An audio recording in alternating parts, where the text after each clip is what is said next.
আসসালামু আলাইকুম dear viewers, দেশ কিংবা প্রবাস যে যেখান থেকে দেখছেন সবাইকে আন্তরিক শুভেচ্ছা অভিনন্দন। আমরা আজকে চলে আসছি কালীগঞ্জের ভিতরে মিরিবাজার থেকে সামান্য ভিতরে এই সোজাদের গাড়িগুলো আসতেছে। এটা হলো মিরার বাজার, আর এদিকে চলে গেছে একদম ঘোড়াশাল নরসিংদী।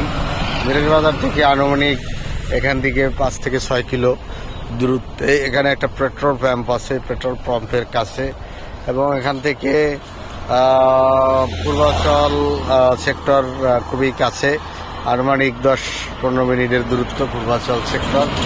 এটা এখানে 2 বিঘা জমি, 2 বিঘা দেখতে পাচ্ছেন আপনারা। এই যে সামনের অংশ এবং পিছনে এই যে ধান খাত সহ টোটাল 2 বিঘা একদম মেইন রাস্তার সাথে। এখানে রাস্তায় মোট 40 ফিট আছে। রাস্তাটা আরো একটু বড় হবে, বর্ধিত হবে। এটা রাস্তা বর্ধিত রাস্তা হবে, ভালো, অত্যন্ত চমৎকার সুযোগ সুবিধা সম্বলিত। যারা ইন্ডাস্ট্রি, ফ্যাক্টরি বা কোনো প্রজেক্ট করতে চান তাদের জন্য এই জমিটা ভালো হবে, খুবই রিজনেবল হবে। আসুন আপনারা দেখুন, ভিজিট করুন, মালিক পক্ষদের সাথে বসুন এবং আপনারা জমিটা ক্রয় করুন। এই জমিটা খুবই ভালো একটা ইফেক্টিভ জমি। এখানে দেওয়ানি মামলা ছিল, মামলায় মালিক পক্ষ রায় অলরেডি রায় পেয়েছে। অতএব জমিটা নিয়ে কোনো সমস্যা নাই। আপনারা এখানে জানেন একটা সাইনবোর্ড ছিল অলরেডি মামলায় রায়। এখন যে বর্তমান মালিক এবং দখল মালিক এবং কাগজে মালিক তারা রায় পেয়েছে। এটা হলো একটা ফিলিং স্টেশন। এই ফিলিং স্টেশন সে ভাইরাস আছে। এটা একদম কমার্শিয়াল একটা স্পেস।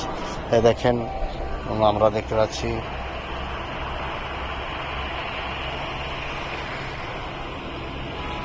পিচগুলো, এই যে স্যান্ডেল রয়ে গেছে। এখানে এতটাই গরম এখন বাংলাদেশে, এতটাই গরম যেটা পূর্বে কখনো এরকম গরম হয় নাই। রাস্তার পিচ অটোমেটিক চলে যাচ্ছে, দেখতে পাচ্ছেন। এই জন্য আমরা সবাই আল্লাহর কাছে দোয়া করি যাতে বৃষ্টি হয়, প্রাকৃতিক পরিবেশটাকে যাতে ভারসাম্য থাকে। এবং আমরা এই যে সামনে বর্ষার সিজন, আমরা গাছ লাগাই এবং পরিবেশকে বাঁচাই। আমরা 18 কোটি 20 কোটি লোক যদি 5টা করে গাছ লাগাই তাহলে হয়তো আগামী 5 বছরে অনেক গাছ হবে। আমরা প্রতি বছরে গাছ আমি নিজে লাগাবো এবং আমরা সবাইকে আহ্বান জানাবো, আসুন আমরা প্রাকৃতিক পরিবেশটাকে রক্ষা করার জন্য আল্লাহর কাছে দোয়া করি এবং আমরা বনায়নের জন্য সবাইকে আহ্বান জানাচ্ছি। এখানে এই জমিটা কিনে এখানে দেখেন ধান খাত আছে, এখানেও গাছ লাগানো যাবে, প্রাকৃতিক গাছ লাগানো যাবে, গাছগাছালি সহ। এই যে ঘাস দেখা যাচ্ছে, এই ঘাস থেকে শুরু করে এখান থেকে এই যে বাগান, এই বাগানের পাশে এখন এটা একদম বেশি নিচু না। দেখেন এই যে মাটি, এখান থেকে মাত্র 2 ফিট ভরাট করলে একটা বাগান করা যাবে। ভালো থাকবেন, সুস্থ থাকবেন, এই কামনা আবার শেষ করছি। ধন্যবাদ সবাইকে, আল্লাহ হাফেজ। আমাদের চ্যানেল সাবস্ক্রাইব করুন, পাশে থাকা বেল বাটন প্রেস করুন এবং ঢাকার আশেপাশে সকল ধরনের জমির আপডেট আপনার সাথে নিয়ে যাবেন। ভালো থাকবেন, সুস্থ, আল্লাহ হাফেজ।